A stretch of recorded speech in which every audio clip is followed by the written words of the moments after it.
Doctor BR Ambedkar Konaseema జిల్లా రామచంద్రాపురంలో MLC తోట త్రిమూర్తులకు శిరోమండన కేసులో శిక్ష పడటంపై హర్షం వ్యక్తం చేస్తూ అంబేద్కర్ విగ్రహానికి పాలాభిషేకం చేసిన ఎస్సీ ఎస్టీ ఫెడరేషన్ నాయకులు బీఎస్పీ పార్టీ నాయకులు.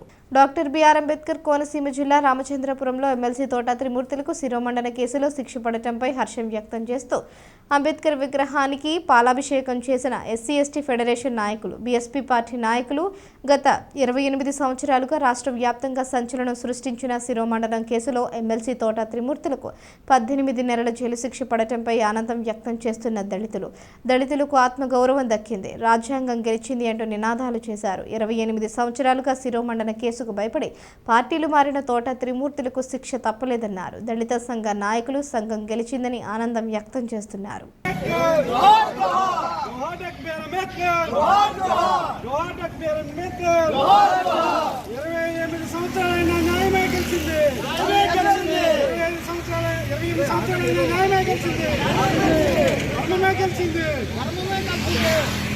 రాజ్యాంగం బ్రతికే ఉంది.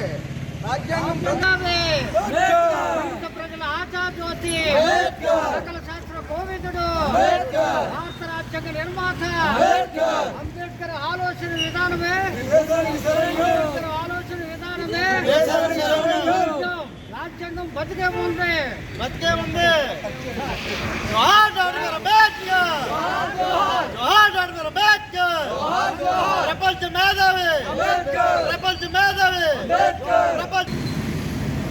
నా పేరు కొల్నాటి వరప్రసాద్, ఎస్సీ ఎస్టీ ఫెడరేషన్ అధ్యక్షులుగా రామచంద్రపురం నియోజకవర్గ అధ్యక్షులుగా కొనసాగుతున్నాం.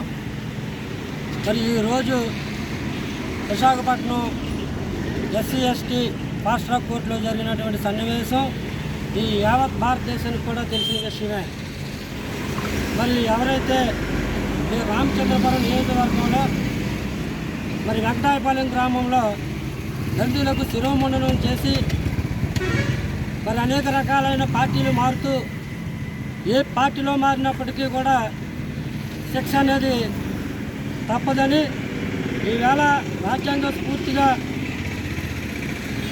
ఎవరైతే తోట త్రిమూర్తులు అనే వ్యక్తి ఉన్నాడో ఈ కేసు నిమిత్తం ఇంచుమించు చొక్కాలు మార్చినట్టుగా అతను పార్టీలు మార్చి ఎన్ని వేషాలు వేసినప్పటికీ ఎన్ని ప్రలోభాలకు లోన్ చేసినప్పటికీ ఈవేళ భారతదేశంలో మరి కోర్టుల మీద దళితులకు ఒక నమ్మకం, బలమైన నమ్మకం కలిగించే విధంగా ఈవేళ తీర్పు రావడం చాలా సంతోషదాయకం.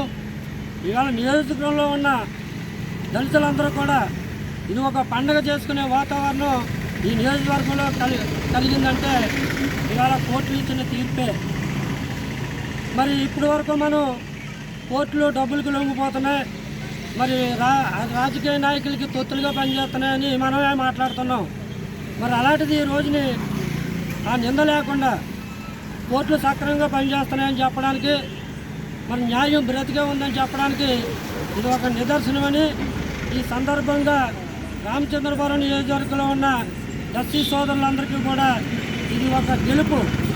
ఈ గెలుపుని దళితుల జోలికి ఎవరొచ్చినప్పటికీ ఇదే పరిస్థితి కొనసాగుతుందని తెలియజేయడానికి ఎంతో సంతోషిస్తున్నాం.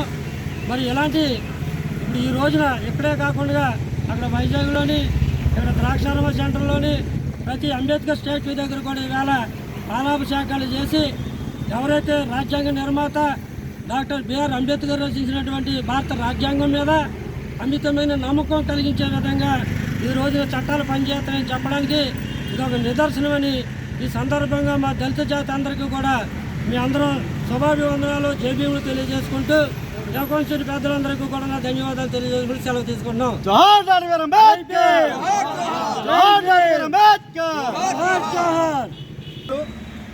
నా పేరు మాతా సుబ్రహ్మణ్యం. నేను బహుజన్ సమాజ్ పార్టీ రామచంద్రపురం నియోజకవర్గ ఎమ్మెల్యే అభ్యర్థిని. మిత్రులారా, ఈరోజు రామచంద్రపురంలోనే కాదు రాష్ట్రం మొత్తం మీద పండుగ వాతావరణం నెలకొని ఉన్నది. ఈరోజు రామచంద్రపురం నడిబొడ్డున అంబేద్కర్ విగ్రహానికి అన్ని పార్టీల్లో ఉన్న దళితులందరూ వచ్చి ఇక్కడ పాలాభిషేకం చేసి ఒక సంబరంలాగా జరుపుకోవడం జరుగుతుంది. ఎందుకంటే గత 28 సంవత్సరాలుగా శిరోమండలం కేసు గురించి న్యాయం కోసం పోరాడుతూ ఉన్నాము. కూటికి లేనోళ్ళు మేము పోరాడుతూ ఉన్నాము. కోట్లకు పడగలెత్తిన వాళ్ళు డబ్బులు ఖర్చు పెట్టుకుంటూ పార్టీలు మారుతూ శిక్ష నుంచి తప్పించుకోవడానికి ఈ పార్టీ నుంచి ఆ పార్టీ, ఆ పార్టీ నుంచి ఈ పార్టీకి మారుతూ ఉన్నారు తోట తిరుమూర్తులు. ఈరోజు రాజ్యాంగమే గెలిచిందని చెప్పాలి, రాజ్యాంగమే వర్ధిల్లిందని చెప్పాలి. రాజ్యాంగంలో పొందుపరచడం వల్ల మాత్రమే ఈ రోజు మాకు న్యాయం జరిగిందని చెప్పాలి. ఆ రాజ్యాంగం ఉండబట్టే ఈ రోజు 28 సంవత్సరాలైనా సరే శిక్ష పడింది, జైలుకి వెళ్ళాడు. ఎప్పటికైనా సరే రాజ్యాంగాన్ని మనం కాపాడగలిగితే ఎలాంటి దుర్మార్గుడైనా వాడు ఎంతటి ధనవంతుడైనా సరే చట్టానికి లోబడి శిక్షకు పడవలసిందే. కాబట్టి ఈ రోజు రాష్ట్రంలోని అన్ని పేటల్లోనూ అంబేద్కర్ విగ్రహాల వద్ద పాలాభిషేకాలు చేయడం జరుగుతుంది, పండగ వాతావరణం చేయడం జరుగుతుంది.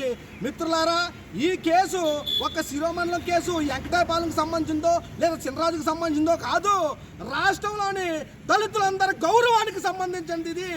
ఈరోజు ఈ శిక్ష తోట తిరుమతులకు పడ్డ శిక్ష ఈ రాష్ట్రంలో దళితులందరి గౌరవాన్ని రెట్టింపు చేస్తుందని తెలియజేస్తా ఉన్నాను.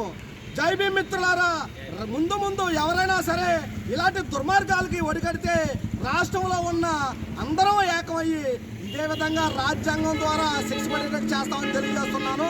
ఈరోజు ఈ కార్యక్రమానికి ఇచ్చేసిన వివిధ సంఘాల నాయకులు, వివిధ పార్టీల నాయకులందరికీ కూడా నా ఉద్యమ జై భీములు తెలియజేసుకున్నాను. జై భీమ్, భారత రాజ్యాంగం. 28 సంవత్సరాల తర్వాత కూడా ఎన్నో పంచల మారిన శిక్ష నుంచి తప్పించుకుందామని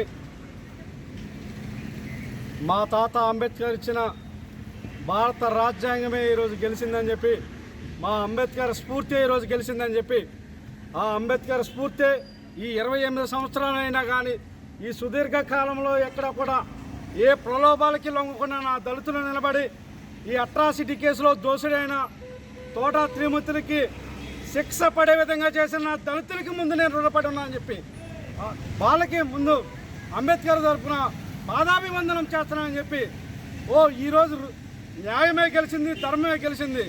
తప్పనిసరిగా ఆయనకి ఎమ్మెల్సీ ఇచ్చిన రోజునే, రాష్ట్రపతి గవర్నర్ కోటాలో ఎమ్మెల్సీ ఇచ్చిన రోజునే దళితులంతా కూడా ఇది తప్పు జగన్మోహన్ రెడ్డి అని చెప్పినా సరే వినిపించుకోకుండా ఎమ్మెల్సీ ఇచ్చిన జగన్మోహన్ రెడ్డికి మరొకసారి చంపదెబ్బ లాంటిదే ఈ తీర్పు అని చెప్పి, ఇప్పటికైనా నీకేమైనా దళితుల మీద, దళితులంటే గౌరవం ఉంటే మా మీద ప్రేమ లేదు నీకు, దళితులంటే గౌరవం ఉంటే మా ఓట్లు నీకు కావాలని అనుకుంటే ఈ దుర్మార్గుల్ని తక్షణమే నువ్వు పార్టీని సస్పెండ్ చేయాలి, అభ్యర్థిత్వం నుంచి పక్కకు తొలగించాలని చెప్పి జగన్మోహన్ రెడ్డి నేను విజ్ఞప్తి చేస్తున్నాను. మా దళితుల ఓట్లు అవసరం లేదనుకుంటే ఈ దుర్మార్గుని ఇంకా అభ్యర్థిగానే కొనసాగిస్తామని చెప్పి, నీకు మా దళితులు కావాలా, తోట త్రిమూర్తులు కావాలా తెలుసుకో జగన్ అని చెప్పి ఈ సందర్భంగా నేను నా దళితుల పక్షాన జగన్మోహన్ రెడ్డికి నేను హెచ్చరిక జారీ చేస్తున్నాను, నా డిమాండ్ జారీ చేస్తున్నాను అని చెప్పి, దళితులు ఎప్పుడైనా సరే ఖచ్చితంగా నిలబడి దేనికి లొంగరని చెప్పి దేశవ్యాప్తంగా మా దళితుల పేరు చెప్పుకోవడానికే ఈ కేసే సాక్ష్యం అని చెప్పి, అమ్ముడుపోని దళితులు అమ్ముడుపోని చెప్పి ఎంతోమంది మమ్మల్ని అవమానంగా మాట్లాడిన చరిత్ర ఉన్నది. కానీ ఈరోజు ఆ చరిత్ర తిరగరాసిన మా చరిత్ర ఈ ఎస్సీ కేసు ఉన్న దళితులకు ఉందని చెప్పి సకారంగా చెప్పుకుంటూ, మరి ఏదైతే మరి ఈ దుర్మార్గమైన పాలనని అంతమొందించడానికి ఖచ్చితమైన సరైన అవకాశం, సరైన సమయం వచ్చిందని చెప్పి జగన్మోహన్ రెడ్డి ఆయన్ని నువ్వు పార్టీని సస్పెండ్ చేసి అభ్యర్థిత్వం నుంచి తొలగించి మరి నీ చిత్తశుద్ధిని నిరూపించుకుంటావో, దళితులు ఎవరు కూడా నాకు అవసరం లేదు, తోట త్రిమూర్తులే కావాలని మరి నువ్వు ముందుకెళ్తావో తెలుసుకోవాల్సిన సమయం ఆసనైంది అని చెప్పి జగన్మోహన్ రెడ్డి గారిని విజ్ఞప్తి చేస్తూ సెలవు తీసుకున్నాను.